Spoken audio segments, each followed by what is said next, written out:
Greater Visakha Dangal ఆసక్తికరంగా మారుతుంది. IPL ని మించి రోజుకో ట్వీట్స్తో మేయర్ పీఠం కదులుతుంది. విశ్వాసంతో ఆపరేషన్ కంప్లీట్ అనుకున్నారు కూటమి నేతలు. అయితే అనూహ్యంగా తెరపైకి బొత్స ఎంట్రీతో సీన్ మారింది. బెంగళూరు పార్క్ పాలిటిక్స్ తో వైసీపీ అడుగులు వేస్తుంది. దీంతో వైజాగ్ లో కూటమి వర్సెస్ వైసీపీ పొలిటికల్ మ్యాచ్ రసవత్తరంగా మారింది. విశాఖ మేయర్ పీఠం ఉత్కంఠ రేపుతుంది.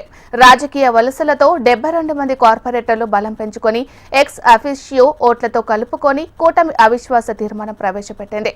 ఇక కౌన్సిల్ పెట్టి మేయర్ను దింపేయడం ఖాయంగా అనిపిస్తున్నారు.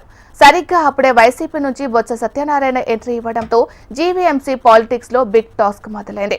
కార్పొరేటర్లను కాపాడేందుకే వైసీపీ తీవ్రంగా శ్రమించింది. వైసీపీ కార్పొరేటర్లతో మీటింగ్ ఏర్పాటు చేసి పార్టీ ఫిరాయింపులపై క్లాసులు తీసుకున్నారట. కార్పొరేటర్లను బెంగళూరు తరలించి ఆ తర్వాత ఊటీ ట్రిప్ ప్లాన్ చేస్తున్నట్లు తెలుస్తుంది. మేయర్ పంచాయతీ పూర్తి అయ్యే వరకు కార్పొరేటర్లకు తమ ఆధీనంలోనే ఉండాలని వైసీపీ ప్లాన్ చేస్తున్నట్లు తెలుస్తుంది.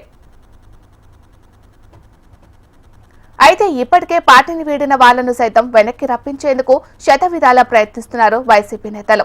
దీంతో కూటమిలో చేరిన వైసీపీ కార్పొరేటర్లు తిరిగి వెళ్లకుండా యాక్షన్ ప్లాన్ రెడీ చేసినట్లు పొలిటికల్ గా టాక్ వినిపిస్తుంది.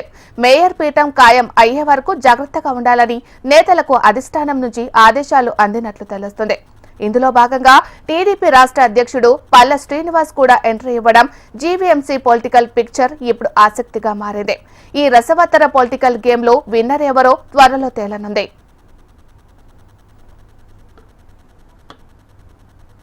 మరి ఇదే అంశానికి సంబంధించి మరింత సమాచారాన్ని మా ప్రతినిధి అనురాధ అందిస్తారు. అనురాధ.